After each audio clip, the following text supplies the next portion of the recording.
In the chat box, please introduce yourself.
Hi, everyone. I'm Julia Myers with the Junior League of Birmingham. I serve the Junior League as the committee of the Anti-Human Trafficking Committee and have done so for the last 4 years. My committee feels very strongly that the way that we can best help the community of Birmingham is by dispelling myths around human trafficking so that we can focus on prevention and also eradication of the issue. We thank you so much for joining us today for this virtual event with Truckers Against Trafficking. I truly believe that this panel discussion will be very informative and you will leave learning things that you didn't know. Thank you so much for coming to join us today. Because this is a virtual event, we are very excited to also be able to allow our sister leagues to join in on this event. So if you are joining us from Mobile, Montgomery, the Shoals, Tuscaloosa, Anniston, Calhoun, anyone else that I forgot, please drop it in the chat. We'd love to know where you're joining us from today. And really appreciate the fact that you're partnering with us on this event today, helping to get the word of human trafficking and the message of human trafficking out across the entire state. I would also like to recognize and remind everyone that human trafficking is a very dark subject. So some of the conversation today could be very triggering. If that's the case, feel free to turn your monitor off. We will be recording the conversation today. You can come back and join us at another time. Also, please remember that you may want to check for small children around. Viewer discretion, again, is advised just because of the content and the topic that we'll be talking about today. I would also encourage everyone to continue to drop questions throughout the presentation in the chat box. We will get back to questions and answers at the very end of the session. So please feel free to do that throughout. I would also like to say thank you to Regions for sponsoring our anti-human trafficking efforts in this educational series.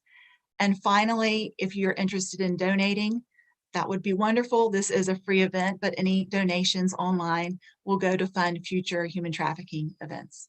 Thank you so much. And from here, I would love to introduce Susan Dold from Truckers Against Trafficking, who will be moderating today's discussion. Hi, Susan. Hi, Julia. Thanks for having me on here. So excited to be a part of this. I'm going to start today with just a little bit about human trafficking. So I'm going to share my screen. I know some of you might know a little bit. This isn't going to be a whole lot, but just a little bit about human trafficking. So I do work for Truckers Against Trafficking, and we educate the trucking, bus, and energy industries on the realities of domestic sex trafficking and how to spot it as part of their everyday jobs. And so let me get this started. Here we go. Great. So just so we have a baseline, what is human trafficking? Definition of that is the exploitation of human beings through force, fraud, or coercion for the purposes of either commercial sex. So you can think brothels, street prostitution, strip clubs, pimps, or forced labor. So you can think here like construction work, agricultural work, restaurant work, massage parlors even, where a third party, where we would call that person a trafficker, an abuser, is making a profit. We also think of this as modern day slavery, where people really cannot get out of this and they need our help to do so. In the definition, right, we heard that the tactics traffickers use of force, fraud, and coercion. I do want to say here that this definition just applies to adults. Anytime a minor is involved in a commercial sex act, it is automatically a crime, which is great, right? Should be. But for an adult, the tactics that the traffickers often use are force, fraud, and coercion. Now, we like to call these invisible chains because if you're looking for a victim of human trafficking, thinking that they're going to be chained up, not able to move around, you will miss trafficking. Right? Force is anything you can think of from rapes, gang rapes, knifing, shooting, branding, withholding food and water. Fraud, of course, is lying about work conditions, where maybe something like a modeling job or just even a better job in like a restaurant or construction is put out there. And then when the person gets to that potential job, they are forced into sex trafficking.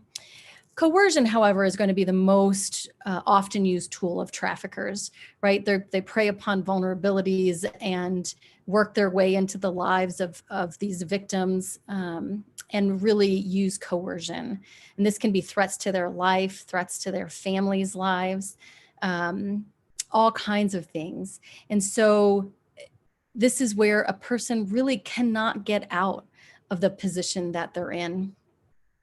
I do like to talk about smuggling versus trafficking. Sometimes people interchange those. And so just to clarify, right, smuggling is different from trafficking. Smuggling is a crime against a border or the country's immigration laws and requires movement. Trafficking does not. I've got this here. Can I get that down? Sorry. Oh, I can't. Let's see. There we go. Trafficking does not require movement. And so it's a crime against a human being, right? Sometimes we do talk about movement in relation to trafficking, but it's not a requirement.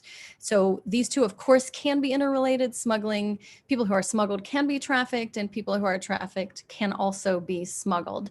But they are different crimes. And I do just like to point that out because people do use those interchangeably.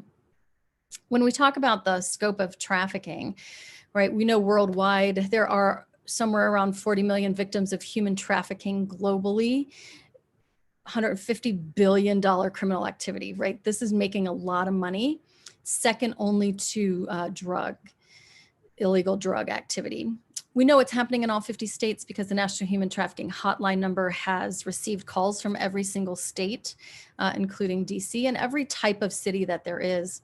We know thousands of children are at risk of being prostituted each year, whether that's because of their vulnerabilities, whether they're in the home, they're homeless, they're in the foster care system, they're runaways, whatever the case might be. We also know that victims of human trafficking are disproportionately women and girls of color.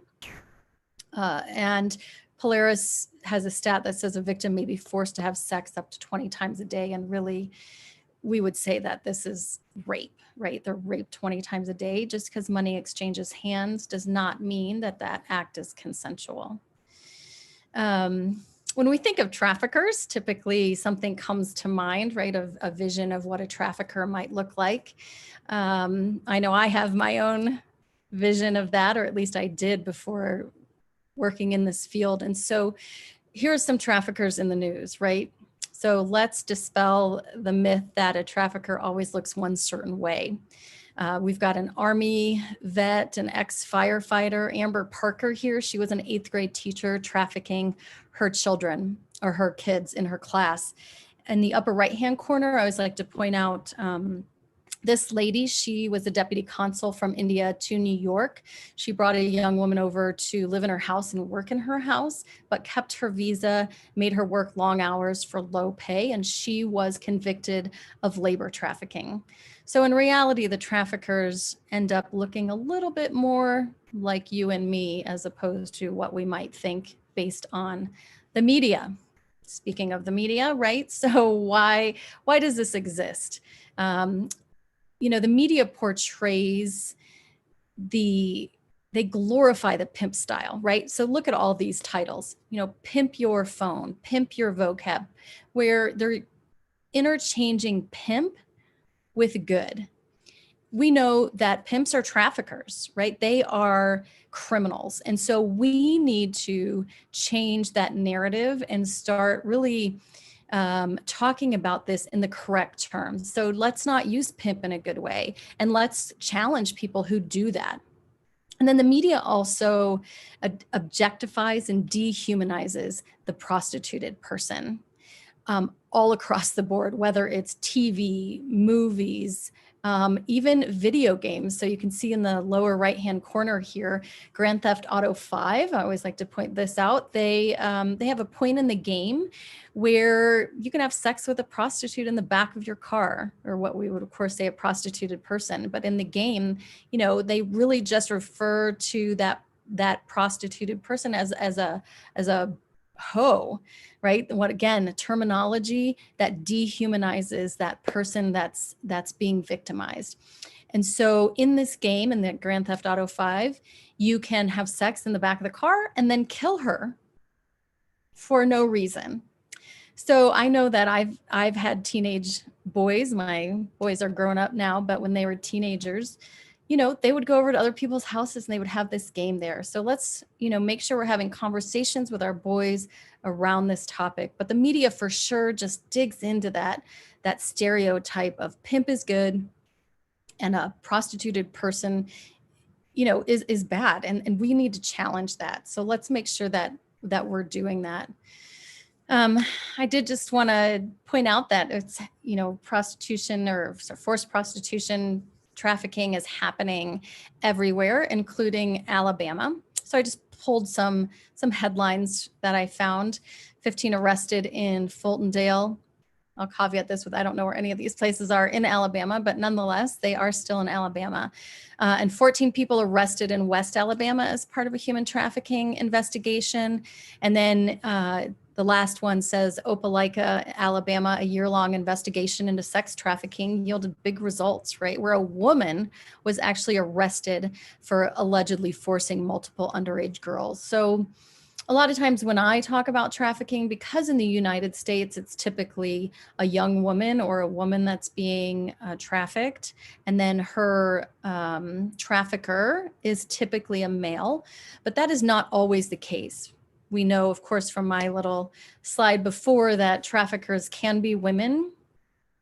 And of course, someone who is trafficked can also be male.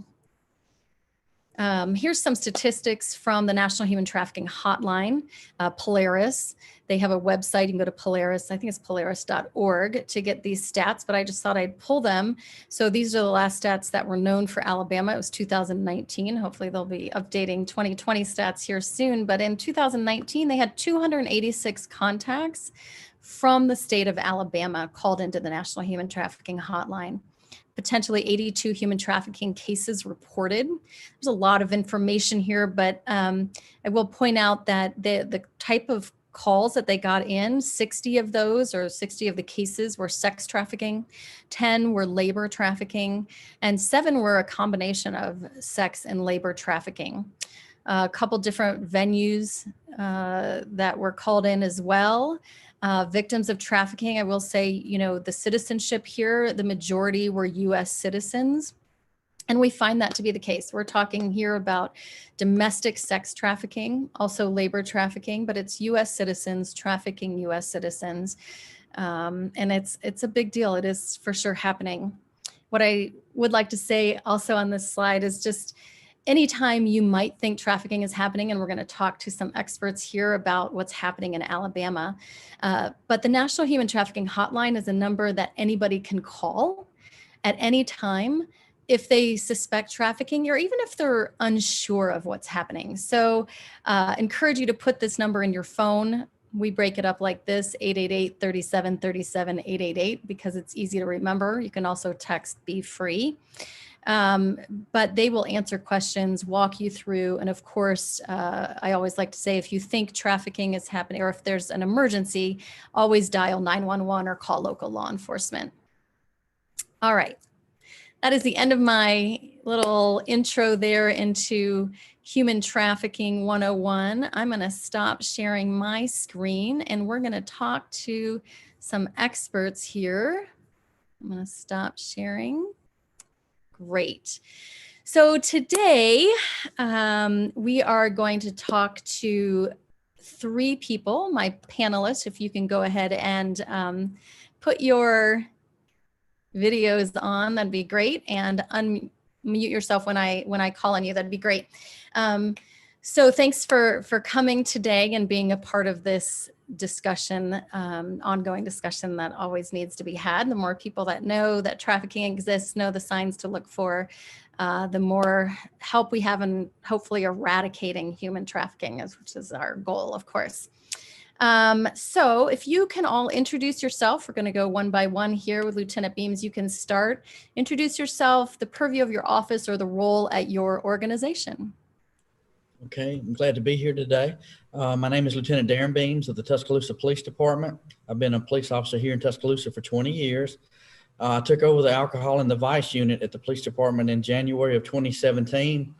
My investigative background through my career was homicide and sexual assault, which I believe prepared me for where I am today. One sexual assault is bad enough, but if you magnify it 10 or 15 times a day, the level of trauma that we see is second to none in what we're going through. I had the idea to create the West Alabama Human Trafficking Task Force out of a shortage of manpower. I pitched this idea to the three other major law enforcement agencies in this county, the University of Alabama Police Department, the Northport Police Department, and the Tuscaloosa County Sheriff's Department. In 2018, they agreed to join us because of as I sank into this subject, I began to learn that the I-20-59 corridor is one of the most traveled highways for human trafficking, and it was coming through our area. We're a college town, and according to a lot of the trafficking victims we've interviewed, there's a lot of money to be made in our area because of it being a college town and a lot of sporting events. So we founded this task force in 2018. Now we cover the entire county, so that's kind of what we do. Great. Thanks for all of that information. Thanks for all you do. Next, we have Audrey Jordan. Audrey, if you want to introduce yourself. Hey, I want to echo Lieutenant Beams and thank you for inviting me to participate on this panel. My name is Audrey Jordan. I'm with the Alabama Attorney General's Office. Just to give you a little background about myself, I've been with the Attorney General's Office for about 17 years. During that time, I have handled a variety of different types of criminal cases. Currently, I work capital murder, but also my second hat, if you will, for the past 3 or 4 years is to coordinate our office's efforts to combat human trafficking in the state. And our office kind of takes a 3-pronged approach, if you will. First of all, we are involved in raising awareness and providing training, including training to our law enforcement. We are also very much involved in policy making in the state, and which just means that we are looking at our current laws just to see how effective they are, make sure there are no loopholes, as well as looking outside of our state to see what's being used effectively there, to see whether or not it can be integrated into our own state. And our office obviously is also very much involved in the investigation and prosecution of human trafficking cases. Great, thanks for that. I know that we've done a few events with the Attorney General's office there in Alabama, so thanks for all you do. And last but not least, we have Dixie Shannon. Go ahead and introduce yourself and tell us what you do. Thank you for inviting me to the panelists. I am excited to be here. My name is Dixie Shannon, and I am a survivor of human trafficking. I'm also a peer advocate for the state of Alabama for survivors. And I just kind of work in different pockets throughout the state with different departments and agencies, NGOs, just helping wherever I can. And most importantly, being able to be a voice for victims and survivors, and also to be someone who a survivor can look to as well. Great. I so appreciate it. I know that we certainly talk to a lot of people about taking a victim-centered approach and encourage police stations and police staff to have a victim advocate as it's necessary. Okay, well, let's get into the heart of the matter here. We're going to talk about human trafficking in Alabama. So what are we seeing in Alabama in regards to human trafficking? And maybe you could share a case or a particular example. Audrey, do you want to start? Sure. I think Alabama has really seen a diverse mix of, with regard to human trafficking schemes. We've seen instances of familial trafficking. For those who aren't familiar with that term, that's where one family member traffics another family member. We've seen instances where individuals play a role as a significant other and exploit their victims. We've seen instances of labor trafficking in the state, as well as illicit massage businesses. But the case study I wanted to share today was the David Burrow case. Susan, if you don't mind pulling up that screen, just so you can look at that instead of me.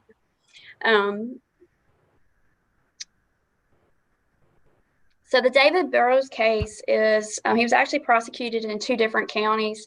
He was prosecuted in both Madison and Marshall County. You can see in, there's the screenshot, of course, of the news article on his case. But anyway, he lived in Marshall County and he worked in Madison County. And he basically had a scheme going where in Madison County, he worked at Mike's Merchandise, and he hired young women who had a drug addiction or a substance abuse problem, who also had young daughters.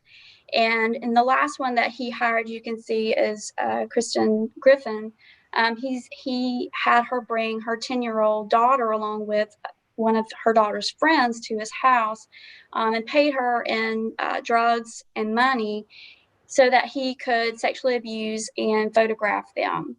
And the way that that was discovered was that this friend actually went home and her grandmother discovered a $20 bill in her pocket. And when the grandmother asked about it, she said, "Oh, he paid me to take these photographs." And she was ultimately interviewed. A forensic interview was conducted, and she disclosed what had occurred. So he was prosecuted, or he was arrested for human trafficking in Madison County, but in Marshall County, where he was from originally, if you could go to the next slide, Susan, he was well beloved. As the first slide said, he was a volunteer soccer coach. He'd been coaching for 25 years. He was well respected in the community. His family, both his family and his wife's family, were well respected and well known. So when they executed a search warrant in Madison County, what they discovered was that he was also filming the soccer teams when they were changing clothes in the locker room. He had installed hidden cameras that looked like wall sockets in the locker rooms and bathrooms, and were recording them. And as you can see from the slide, they found at least 12 identifiable girls in the videos, but they were obviously more than just that. If you go to the next slide, Susan. And the reason I like to talk about this case is because it kind of reinforces a couple of things that Susan said, or one thing Susan said earlier, which is that, there's no set demographic here in these cases. These individuals can look like anybody in the community. And the second thing I want to reinforce is that, this guy had that communal trust going on. What he was doing, he was in plain sight, and he was taking advantage of that communal trust in his community to solicit and take advantage of not only individuals that were in his employment, but also that communal trust that he had as a soccer coach. But the interesting fact about this case was he was financially secure, but he also, aside from these 2 enterprises, if you will, that he had going on, he was also grooming a family that was near the school, their kids, as well as attempting to groom individuals at a local YMCA. When he was arrested in Madison County, because he was in Marshall County and so well known and beloved, there was actually a We Support David campaign before the search warrant was executed, and individuals in Marshall County learned that he had been filming the soccer players in the locker room. There were individuals coming out saying, we don't believe what's going on. We don't believe these charges. And that just kind of circles back to the fact that, he had that community trust, and, he blended in and used that to exploit individuals in his community. Wow. Wow. All right. That's just so amazing. It always makes me think we had this whole stranger danger mentality in, I don't know when that was, 80s, 90s, 2000s, whatever. Right. When the reality is that the people that are abusing are those in areas of trust, right? People that we know. And the same is happening with human trafficking. Very rarely is it people who are kidnapped, held in chains, right? And that's just such a great example of that. Horrible example, yet good example. Okay. Lieutenant Beams, let's go to you. What are you seeing in Alabama? Just to echo what Audrey mentioned about the familial trafficking, with the opioid crisis, what it is in America today, you have pimps and traffickers who are grooming at your methadone clinics, places where a substance abuse person would go. We're finding that family members for a monthly supply of drugs are farming out their children to this industry. So the opioid crisis and familial trafficking is on the rise. We have found in our area very little homegrown trafficking from our region. Since we are a college town and we have the I-20/59 corridor running through our city, we see victims from all over the United States come through our area.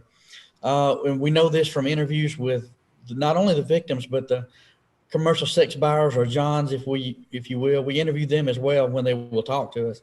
So we know basically that a trafficking victim will be brought through our area for usually around 4 days at a time. They're required to at least try to make $100 per visit. They're forced to see at least 10 people a day.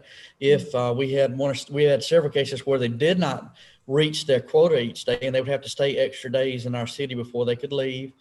So we know that, and that fits in with the interviews that we do with the Johns, because we know that generally in our area, the commercial sex buyer will spend $100 for commercial sex. So it kind of plays into both. So we know that we got a pretty good formula about what's going on in our area. Just one case that I can do from memory that just haunts me, that we couldn't get it into court because she just did not want to rehash it. But it was a little young lady from southern Mississippi. She was 12 years old, living with her grandmother. Her mother was no good. Mother was in prison for drugs, living with the grandmother. Guy moves in next door. He's already out for a murder charge in Memphis. Moves in next door, and all of a sudden he's the son that the grandmother never had. He's mowing the lawn, he's trimming the bushes, he's doing whatever the grandmother needs done around the house. And one day he convinces, he's got an ulterior motive for what he's doing. So he convinces the grandmother to allow the 12-year-old to accompany him to Louisiana on a trip. Well, when they get there, he tells her, well, hey, we're out of money, and to get us home, you're going to have to do something for us. And she's like, well, what? She's 12 years old. And he says, well, I've lined up some people to come see you, and you're going to have to do what they tell you to. And they're going to give you some money, and you're going to give that money to me, and that will get us home.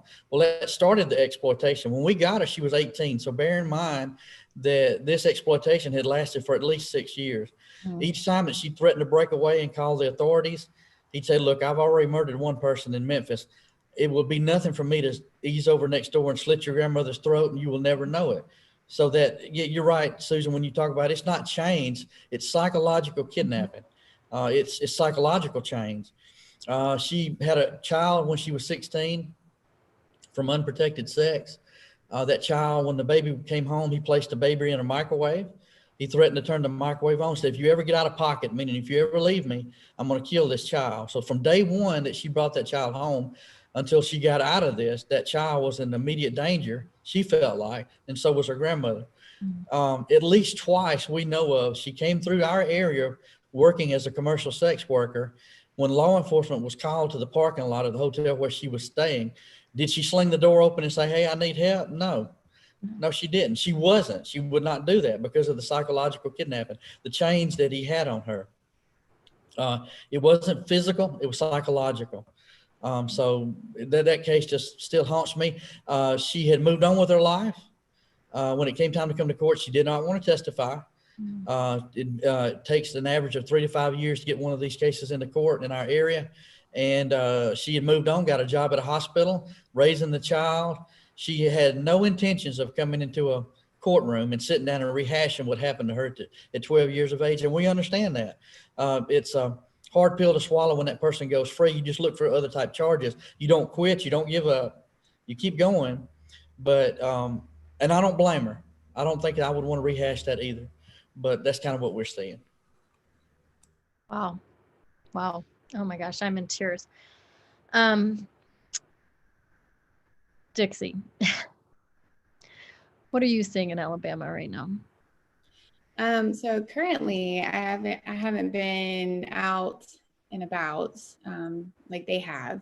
I just mostly just speak to women who are coming from programs and stuff currently and are struggling with the pandemic and how hard it is to not go back out into the streets, knowing that putting themselves in a situation to it's still putting them in a dangerous situation, but they're rationalizing it the way that they only know how to, and that would be survivor mode during the pandemic time. What do? I have to pay these bills. I have to feed my kids. I have to take care of myself.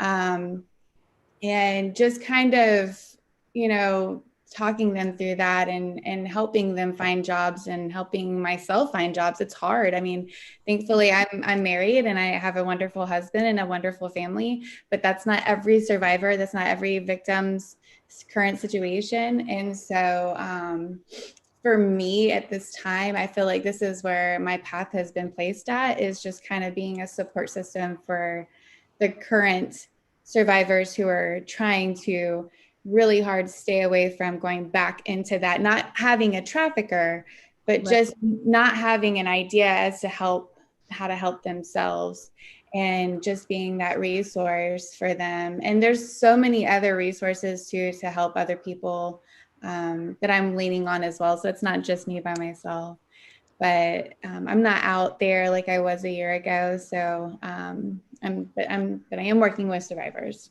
So yeah, but that's some great information, and which kind of leads into another question of maybe what are some assumptions of victims that might actually hinder us from seeing them as a victim and recognizing that it's human trafficking.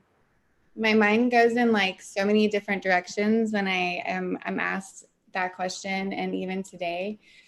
The first one that comes to mind is a drug addict, quote unquote. You see someone on the streets and you see them with someone, but also scruffy looking and not taking care of themselves, or on the streets walking around, and you kind of watch them and you see that they have someone, but that's usually the assumption is, oh, they're just a drug addict and they're looking for some drugs, not recognizing that they are looking for drugs, but they're also making money. And that's, for some of us, that's the only way we could work is if we were high, because to be put into positions like that, you would have to not feel it, or to find the enthusiasm for what you were doing when you really have no hope in life at all whatsoever left inside of you. The drugs would be a way to exuberate that, because without it, you would feel like crap. The other one that comes to mind is something that a lot of people don't talk a lot about, I hear. Maybe they do, I just haven't heard it, is the most beautiful ones. The ones that you see that are quote unquote well taken care of. You think that they are willing to be there in that position. You think that they're very well taken care of. They have everything they want. And so it's easy to overlook something and think, well, they just need help, because then how do you really approach that? And then children, of course, you see a parent with a child or a grandparent or someone with a child, and you think, well, that's just their kid, or they're taking care of that kid. But not, when you have the signs and you're not looking at it for what it is, you're just ignoring people for the stigma of what the culture has taught us to believe about this person. Homeless people, are just as victims of can be just as victims of human trafficking as a drug addict. And I use those terms loosely because I don't like to identify people as drug addicts. I just use that as a 101 simplistic way of putting things. So. Yeah, and we know that the traffickers will also have their victims hooked on drugs in order to use that as a coercion technique. So yeah, it's super complicated. Yeah, it is. And some actually will say, don't use drugs because I want you to be healthy. And that is where it gets real complex, because then you think this person is saving my life because they don't want, and then now when I'm looking at a victim and they were a drug addict and on drugs, and then they moved over to this person that they're in a relationship with and they have them off of drugs. Now, even I, as a parent who might be looking at a distance, or someone that might be looking in at a distance thinking, well, they must be with someone good because now they look like they're being taken care of. It's like a reverse psychology, and it's a very complex situation. Yeah, definitely. And I know, this kind of leads into the buyer, right? So Lieutenant Beams, how does demand play into sex trafficking, and what are you doing to work on that demand piece? Yes, demand drives this criminal enterprise just like it would any legitimate business, because it's a lucrative business and the demand drives the market. In order to combat this crime, you've got to have a balanced approach.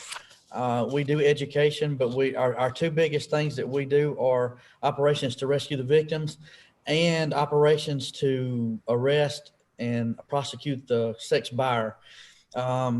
Since the summer of 2017, we've been attached to the National Johns Suppression Initiative, the NJSI, from Cook County, Illinois. Chef Tom Dart started this program years ago. It started out the National Day of Johns, where law enforcement across the country would pick a day and go after as many buyers as they could. Now it's turned into a summer and a winter operation. The winter operation generally is set around the time of the Super Bowl, which is coming up. So we've been a participant in it since the summer of 2017. And this is what we do to suppress the sex buyer. We'll have undercover officers posing as commercial sex workers to get these people to, when they contact us, they'll come out to see us and we'll make that arrest. Since the summer of 2017, and when we started this, we've conducted 30 days of undercover hotel operations in conjunction with the NJSI. And just in our area, we're the 5th largest city in Alabama. So just in our area, 30 short days of operations since the summer of 2017, we've arrested 297 men that were attempting to buy commercial sex.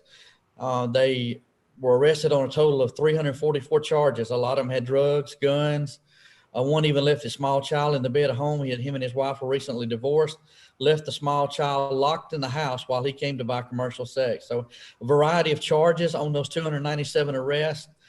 We had to develop with the district attorney's office a John's class to show these sex buyers what, the person that you may be purchasing for that night may be an adult, but you may not understand that she may have 6 years of trauma since she was 12 years old. You may not understand that her psychological, where she's at in her life is not where a 12-year-old that has been loved and nurtured would be. Mm-hmm. And like with the girl that we had from South Mississippi, I'm convinced her mindset never left her being 12 years of age. And when you talk to the sex buyers about it and you say, what's y'all's problem? It's just two adults I'm paying for sex with an adult. What you don't understand is 80 to 90% of these times when you're buying that commercial sex with a sex worker, that person has been under a level of exploitation for years since they were a child. They had their childhood taken away from them. And you got to understand that when you do, you got to look at that when you're dealing with the victim side of it. But we're very proud of what we've done with the sex buyers since we started this program. The national, according to Demand Abolition and the CEASE network, there's 12 major cities across the U.S. that statistics are taken from. According to the CEASE network, there's a 30% recidivism rate, meaning there are 30% repeat offenders in those that have been arrested. I'm proud of the fact that we're below 1%. We've only had two repeat offenders in those 297 arrests. So that's what we're doing on the John side. I love that. I love it. We absolutely support that National Suppression John, whatever that is. Sorry, forgot that. We have demand materials as well from Truckers Against Trafficking. I'll just put that little plug out there. But yeah, demand definitely drives this crime, unfortunately. So which kind of leads me to think, a lot of people have talked about legalizing prostitution.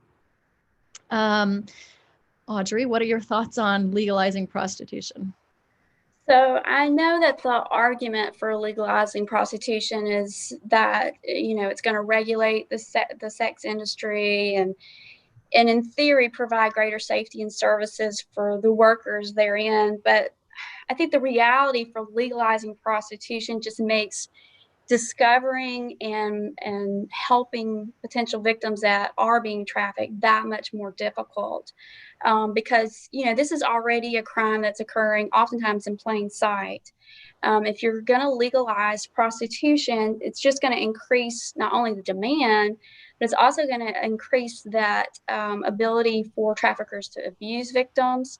And you're going to have citizens and potentially law enforcement officers who are going to be less engaged in reporting that abuse, which again just kind of allows it to go in plain sight even more so than it would if prostitution is criminalized, which it is currently. And I just want to point out, several years ago, there was a study done about whether or not legalizing prostitution would actually, what effect that would have on human trafficking. I think the study was done in 2012, so it's a few years old. But what the study did, based on data that was collected from 116 different countries, was that it showed that the countries that legalized prostitution actually had higher instances of human trafficking occurrences, particularly in a high-income country, which of course the United States is, a high-income country. We're a first world country. But on the opposite spectrum, countries that criminalize prostitution had a smaller market, a smaller demand for it, and had less human trafficking instances occurring. So, the argument that that's going to somehow make human trafficking, that's going to affect human trafficking and create a less demand is not supported based on what we know on data right now. Yeah. And just common sense, really. Yeah, right. Excellent information there. All right, we're running a little low on time here, so let's get to another question real quick, and then we'll go to some Q&A. But if someone suspects human trafficking, who should they call, Audrey? Susan, I had given you a slide that just had some basic information. I do just want to note, if you suspect human trafficking, please don't approach the person you suspect is trafficking, or let the victim know that you suspect that they're being trafficked. And that's really for your own safety as well as the victim's safety as well. If it's an emergency situation, like Susan stated earlier, call 911 or local law enforcement. But here are some just basic information of where you can report. Of course, the National Human Trafficking Hotline, which Susan mentioned earlier, anyone can call. Department of Homeland Security also has a tip hotline. Locally in Alabama, you can report to the Alabama Fusion Center. You can also call our office. And then I put up the victim service providers that are well established within our state as well, their contact information. Great. Yeah, that's some good information. Let me stop sharing here. All right, so we can provide that information if anyone needs it, maybe in the chat. I'll do that later. So we did talk about kids being targeted and groomed, but Dixie, what if, is there anything like, imagine if we actually were able to talk to a victim of human trafficking, what should we say or do, or what are your thoughts on that? That's like one of the hardest questions on the planet because, everybody is so different. Every situation is different. Every victim is going to have a different story as far as how they're being trafficked or what level of readiness and willingness they're on to be approached. I think that having information in all of your stores in America is going to be very helpful. I think that getting the dialogue, the language out there, teaching people how to recognize a victim and to understand that the pimping is glorifying the name of a trafficker. If there is an opportunity to talk to a trafficked victim, I would honestly just get to know that person and say, what is your name? And not to press too hard. Always offering food is a very good ticket in, because most of the time there's going to be some sort of hunger or coffee, finding out what kind of drink or soda or even what kind of dessert they like. sometimes if I think if you question too much, like, do you have kids, things like that, it gets a little too personal, and that's just a lot of information.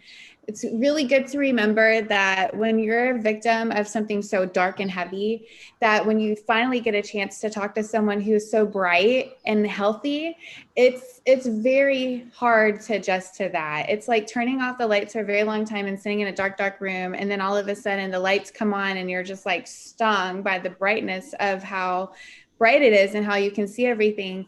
That is pretty much the example of what it would be like to talk to a victim, and from their perspective. Just the shock and the overwhelming sensations of just moving and changing into that direction, and allowing someone else in when they've been shut off for so long. That is huge. And just keeping in mind to move at their pace. They may not want to ask questions. They might find more comfort in speaking to a survivor of something that they have been through versus a professional who has absolutely all the heart in the world. But just to be able to find someone that can identify with them may very well be what they need, because it's scary. Everybody looks like they're supposed to be helping you, but we all know as survivors and people who've been victims, some of those very same healthy looking people were in our rooms taking full advantage of the situation. So it changes, the dynamic of what people want to think versus what is a reality. And that's just, moving at victims' pace and making sure that you don't press too hard. That's really important. Great suggestions. Thank you. We do have some questions out there, so I'm going to start with a question. This is going to go to you, Lieutenant Beams, I think. Why does it take so long to get traffickers into court, and how difficult is it to prosecute a case without a survivor's testimony? Great question. The reason it takes so long is human trafficking first and second degree in Alabama are Class A and Class B felonies, just like homicide. If you think about a homicide case, there are a lot of motions to, once a suspect is in custody and the lawyers start wrangling on trying to get it in on a court docket, you're looking at prelim, you're looking at grand jury, and then you're looking at a long waiting period where motions are exhausted by, basically, a lawyer is doing what he's hired to do, drag it out as long as he can drag it out, where the victims and the witnesses can't remember what happened. And so, again, in our area, the average to get a homicide case in the court when I was there was 3 to 5 years, if you're lucky. And the same would be true of these two crimes, because we have to treat these crime scenes just like you would a homicide scene. We have to photograph, measure, mark, separate, categorize all of the evidence. And then again, it's just a lot of motions that go through to get it into court. And it can become frustrating. And as far as our area, no, out of victims sitting in that courtroom and testifying, we have contacted and or rescued 31 human trafficking victims since we started in January of 2017. We have yet to have one testify. I'm not going to stop. I'm not going to quit. But in Alabama right now, we aren't prepared for, the court systems in Alabama, in my opinion, aren't prepared for a victimless prosecution, or rather not having that victim sitting in that courtroom, testifying and rehashing that. And that's why we lose them. That 3 to 5 years, when they don't want to hear from me each week.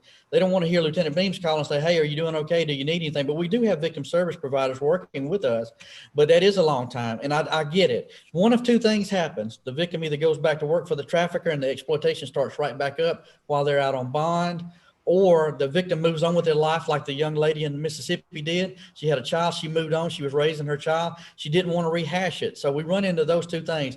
But out of 31 victims, only 2 stayed in treatment at the well house. So, but I'll take that as a success. But we've yet to have a victim come and show up for court. And that right now is a requirement in Alabama. As far as I'm concerned, I don't think our local prosecution services would even attempt one without a victim. As a matter of fact, I know they wouldn't, because a lot of ours have been dropped because of that. So it's very frustrating. That's why we focus a lot on the Johns and what we do to them, to try to shame them, try to get into their pocketbook, try to raise the bonds, try to put fees on what they did. So we try to go after Of course, rescue and recovery of the victims are first and foremost, but that's what we're facing. We haven't had one yet sit in that courtroom. Well, okay. Good information. If I could add to that. Sure.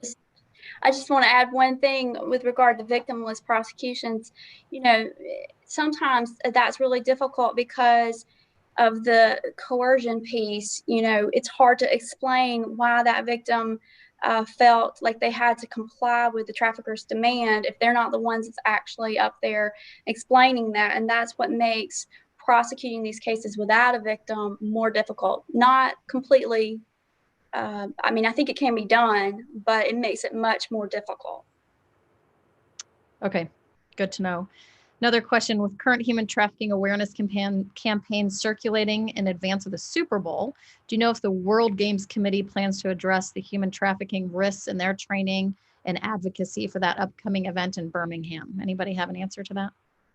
We are actually next week, we're flying to Las Vegas to work with Las Vegas Metro and organizations that are working the Super Bowl. A large operation will be handled out of Las Vegas. We're flying out next week to observe it in hopes of the Attorney General's office went with us on one of the operations that we went with. Audrey's office went with us on one, and also the ALEA, the Alabama Law Enforcement Agency. They're all looking at what we would like to bring to Alabama for the World Games next year. Even though we're 35 minutes south of where the World Games will be, I know we'll have business in our hotel industry in our area. So I know that we are looking forward to putting something together with some world-renowned nonprofit organizations that are focused on trafficking during major sporting events. And I'll also add on to that, the Junior League of Birmingham has been in touch with the World Games. In addition to partnering with the Child Trafficking Solutions Project, we've had a meeting to discuss, what are some of the best ways that we can help as NGOs volunteering to identify victims, or, just how can we volunteer around the World Games, because we know that it's going to be such a big event. And the World Games has been very interested in training their staff and training employees, and then obviously accepting the help that the NGOs are going to offer. So I'm very excited to see the next steps and how we can play a part in human trafficking during that time frame. That's great. All right, one last question. What are the effects of human trafficking within the LGBTQ plus and homeless population in Birmingham? Go ahead, Dixie. I'm going to speak loosely on this. I have a daughter that got an Instagram page one time, and she got involved with some stuff that was platformed by the LGBTQ community. And I looked it all up to make sure that was the correct assumption. And it was very inappropriate. And I feel like maybe I'm answering this question wrong. Say that question one more time. I just want to make sure passionate about it. The question is, what are the effects of human trafficking within the LGBTQ plus and homeless population? Okay. I was thinking about that wrong. I still think that I've seen some transgenders that have had a hard time finding a home for them to go to. There's not a lot of resources for them. Men who are being trafficked and just have no way out. And it's a really hard subject. It's really sad. It's very scary because there's nowhere for them to go. They're a part of that stigma we were talking about. And how they've been traumatically affected because people don't listen to them when they're asking for help and when they're being trafficked. I've seen that. Mm-hmm. Yeah, and I would say it's just another vulnerability, right? So the traffickers prey on vulnerabilities, and unfortunately, a lot of LGBTQ plus people are not accepted by their families, and so they're kicked out of houses or whatever, and then they're homeless. And but it's just another vulnerability that the traffic will certainly prey upon. Absolutely. All right. I don't think there's any more questions. I am supposed to make someone else the host, and I am doing that right now. Change host. All right. It's been a pleasure. Thanks for having us on today. Thanks, Susan. I also just wanted to add real quickly, one major thing that I forgot about the World Games, just totally forgot about it. The Junior League of Birmingham has also been working over the past 4 years to get the area mayors to proclaim January as Human Trafficking Awareness Month. Those conversations have now actually extended into a trafficking-free zone conversation. Again, that's in partnership with the Child Trafficking Solutions Project. But what we're doing is volunteering to come in and train not just all city employees, but law enforcement. And the goal is to have all of these municipalities trained before the World Games. That's the initiative behind it. So sorry that I forgot to mention that earlier. Oh, that's great. Thank you so much, though, to everyone that joined us today. We really appreciate you being here and hope that you enjoyed it and learned some interesting facts, if not kind of on the sad side. But thank you so much to our speakers today. You always bring a plethora of knowledge along with you. If anyone is interested in checking out this event or some of the past events, we will be posting them onto our Junior League page, as well as you can find them at jlbawareness.swell.gives. Also, I would encourage anyone to visit our Junior League page on our human trafficking, and you can see just the different things that we're doing in the community. If you're interested in partnering with us moving forward, that's a great way to reach out and let us know how you're interested in plugging in. And if you're interested in getting in touch with anyone on this call, I would encourage you to do it that way, to reach out to us that way. Thank you again for joining us. Thank you. Thanks for having us. Appreciate it.